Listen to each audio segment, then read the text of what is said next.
Hablemos de las gentes de placer. Y cuando hablamos de gente de placer, no hablamos de nada de índole sexual, sino de aquellas personas que estaban para contentar a la corte y que fueron representadas por Tiziano, Velázquez y Rivera. Eran personas con algún tipo de trastorno físico o mental, o que tenían alguna particularidad que diferenciaba del resto. Personas negras, asiáticas o con obesidad. La gente de placer es conocida especialmente en época moderna, como en la corte de los Austrias, pero sabemos que viene de antiguo. Por ejemplo, sabemos que en el antiguo Egipto, especialmente en época arcaica, eran consideradas personas que rozaban lo místico y tenían cierto prestigio. Luego, en el reino antiguo, sirvieron para entretener a la corte, y en el reino nuevo ya empezaron a perder prestigio y eran ridiculizados. En la antigua Grecia, por ejemplo, ya sabemos culto a la perfección física y mental que había, así que se recomendaba que cuando algún bebé nacía con algún tipo de minusvalía física o mental, se deshicieran de ellos. Aquellos que sobrevivían servían para contentar al populacho. Y en Roma era exactamente igual. Se fomentaba el infanticidio y aquellos que sobrevivían eran para contentar a la gente de poder, las personas ricas. Luego estaba la antigua Persia, que los veían como un castigo divino. Llegamos a la Edad Media y vemos a estas personas entreteniendo a las cortes europeas y a las altas esferas. También hacían como tours por pueblos y villas para el populacho. Luego, en época moderna, los vemos de igual modo en las cortes europeas, como por ejemplo los reyes católicos, cuyos hijos estuvieron acompañados por bufones, enanos y locos. A pesar de lo que pueda parecer, ser persona de placer no era un oficio, no estabas en nómina. Normalmente cobrabas en especie, ya fuera en cera, en comida, en ropa y en casos excepcionales con dinero y joyas. Eran principalmente varones los que hacían de bufón, mientras que las mujeres abundaban en la rama de locas. Entre estas gentes de placer podemos destacar enanos, seguidos de locos, negros y personas con algún tipo de particularidad física. Y como ya hemos dicho al comienzo, estas personas no solo entretenían a la corte, sino que formaron parte de la historia del arte. Dentro de estas gentes de placer estaban los conocidos como monstruos. Normalmente sus estancias en la corte, en comparación con los enanos o bufones, era corta, pero debido a sus extraordinarias características físicas, eran representados en el mundo del arte para dejar constancia de su existencia. En este grupo abundan obesos, gigantes y mujeres barbudas. Conocidas fueron Brígida del Río y Magdalena Ventura. Luego estaba la archiconocida Eugenia Martínez Vallejo, conocida como la monstrua. Luego estaban los locos, o personas que se hacían pasar por locas. Durante la Edad Media se pensaba que la locura era un castigo divino y había que tratarlos, se le compadecía. De ahí empezaron a surgir los manicomios u hospitales especiales para ello. Se sabe que en Zaragoza hubo un manicomio que hizo famoso por proveer de locos a la corte, siempre y cuando estos no fueran peligrosos. Y todos sus actos se veían con indulgencia, sin maldad. Pero claro, todo tenía un límite. Cuando se pasaba ese límite, los devolvían. Como el caso de un loco conocido por Barbarroja, se metió con el conde duque de Olivares. Eso al rey no le gustó y fue desterrado. Con María Ramos, que pertenecía a Mariana de Austria, se sabe que sufría de delirios y se convirtió en un peligro, así que también la devolvieron. Estas personas traían a la corte frescura,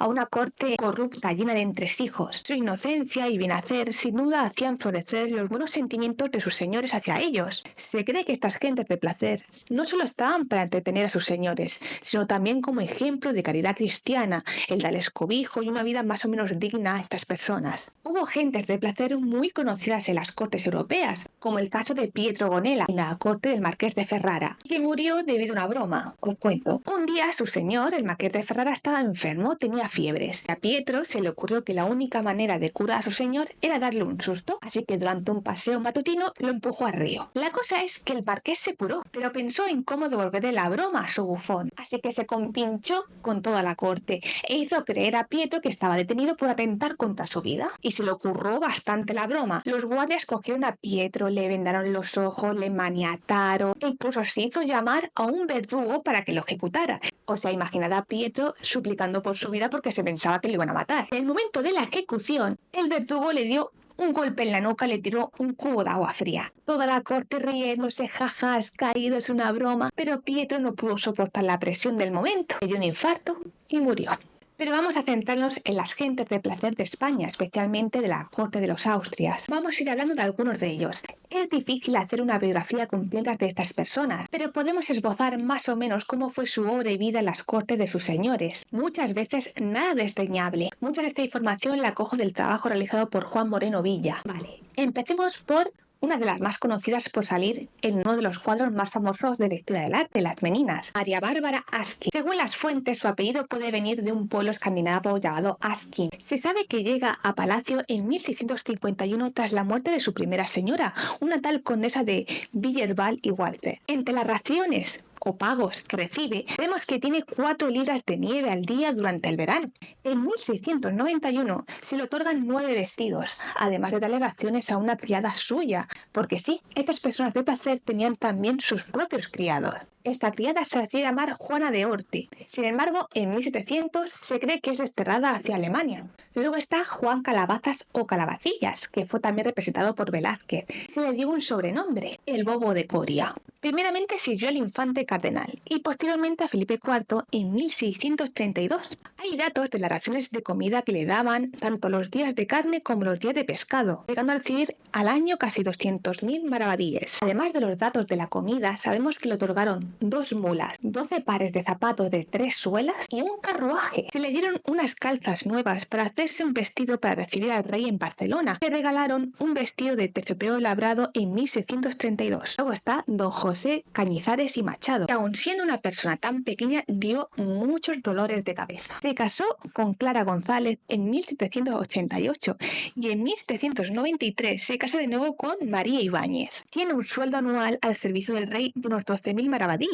En 1799 tiene tal cantidad de deudas que es encerrado en la casa de los Toribios en Sevilla como un hospicio correccional. Se da orden para que el sueldo vaya mitad para su mujer y mitad para pagar sus deudas. Y se ve que en el 1800 estaba encerrado en el convento de observantes de Salceda. El rey le perdona, a su vez que su esposa fallece en este momento. Estaba la conocida como la monstrua de la que hemos hablado antes, Eugenia Martínez Vallejo. Esta niña nació sana, nació robusta, nació bien, simplemente que comía. Eso se vio como un buen augurio, puesto que se pensaba que las mujeres cuanto mejor se alimentaran, más fértiles serían en edad adulta. Y fue representada en imitación a Baco tanto vestida como desnuda. Cuando tenía 6 años llegó a pesar 70 kilos y sus padres decidieron encerrarla en casa. ¿Qué ocurre? Esto llegó a oídos de rey Carlos II, que la trajo a la corte. Supuso toda una sensación. Lo único que se sabe de ella es que no llegó a cumplir los 25 años.